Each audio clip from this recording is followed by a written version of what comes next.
Hello CBSE class 9th के मेरे प्यारे बच्चों, आपका स्वागत है आज के इस लेक्चर में। आज के इस लेक्चर में मैं राघवेंद्र सिंह आपको क्लास 9 साइंस सब्जेक्ट का जो चैप्टर नंबर 7 है दैट इज मोशन, उसका आज इंट्रोडक्शन देने वाला हूं। यानी इंट्रो में मैं ये बताऊंगा कि इस चैप्टर में हमको कौन कौन से टॉपिक पढ़ने हैं और फिर अगले लेक्चर में आपको इस चैप्टर के पहले टॉपिक फिर दूसरे टॉपिक का वीडियो आपको मिल जाएगा। तो स्टार्ट करें, चलिए। तो फिजिक्स की बात करें, क्योंकि साइंस सब्जेक्ट 3 सब्जेक्ट से मिलकर बना होता है, फिजिक्स केमिस्ट्री बायो।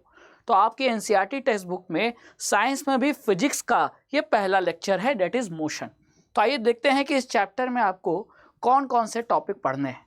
तो आगे चलते हैं बच्चों और स्टार्ट करते हैं टॉपिक से। तो जो पहला टॉपिक हमको पढ़ना है वो है डिस्क्राइबिंग मोशन।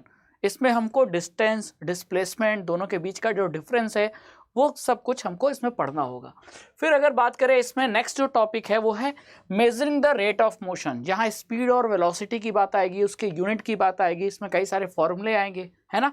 और फिर नेक्स्ट टॉपिक जो होगा वो होगा rate of change of velocity, यानी यहाँ हमको एक्सेलरेशन के बारे में पढ़ना होगा। एक्सेलरेशन कब पॉजिटिव होता है, कब निगेटिव होता है, उसका यूनिट क्या होता है, ये हम इस टॉपिक में पढ़ेंगे। और फिर next graphical representation of motion, किसी भी मोशन का ग्राफ के फॉर्म में हम कैसे उसको रिप्रेजेंट कर सकते हैं। इसमें आपका डिस्टेंस टाइम ग्राफ है ना, वेलोसिटी टाइम ग्राफ, ये ग्राफ आपको पढ़ने होंगे और उस ग्राफ पर जो क्वेश्चन है वो भी हम सॉल्व करेंगे। और फिर जो टॉपिक है वो है इक्वेशन ऑफ मोशन, ठीक है। और इक्वेशन ऑफ मोशन में हमें मोशन के जो इक्वेशन है, मैथमेटिकल इक्वेशन है, उसके बारे में हमको यहाँ पढ़ना होगा। और फिर आता है आपका last topic uniform circular motion, और ये लास्ट टॉपिक के बाद आपका ये मोशन चैप्टर ओवर हो जाएगा। लेकिन इन टॉपिक्स के अंदर कुछ सब टॉपिक भी है ना। अब सभी टॉपिक्स के अंदर तो सब टॉपिक नहीं है, लेकिन कुछ कुछ ऐसे टॉपिक्स हैं जिनके अंदर ब्रेकडाउन करके सब टॉपिक भी मेंशन किया गया है। जैसे कि अगर बात करें, जो आपका पहला टॉपिक है डिस्क्राइबिंग मोशन, इसमें 2 सब टॉपिक हैं। एक है आपका मोशन अलोंग स्ट्रेट लाइन, और इसके बाद हम इसमें पढ़ेंगे uniform motion and non uniform motion.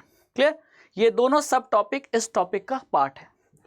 फिर अगर हम बात करें नेक्स्ट, तो जो आपका नेक्स्ट जो टॉपिक है measuring the rate of motion, इसमें हमको जो सब टॉपिक पढ़ना है वो है स्पीड विथ डायरेक्शन, यानी कि जब स्पीड और डायरेक्शन को इंक्लूड कर लें यानी वेलोसिटी, उसके बारे में हमको यहाँ पढ़ना है। फिर आगे चलते हैं नेक्स्ट, फिर आता है ग्राफिकल रिप्रेजेंटेशन ऑफ मोशन। ये जो टॉपिक हमको पढ़ना है इसके अंडर 2 टॉपिक हैं, एक है डिस्टेंस टाइम ग्राफ और दूसरा है वेलोसिटी टाइम ग्राफ, जो आपको मैंने बताया था, ठीक है। ये 2 ग्राफ आपको इस टॉपिक के अंदर पढ़ने हैं। और इसके बाद आपका जो लास्ट टॉपिक मैंने बता ही दिया था यूनिफॉर्म सर्कुलर मोशन, उसमें बहुत सारे सब टॉपिक नहीं हैं, एक ही टॉपिक है। तो इस तरीके से ये आपको ओवरव्यू मिल गया है।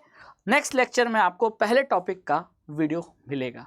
Thank you so much for viewing our lecture on Sankalp Bharat Foundation YouTube platform पे। Thank you so much.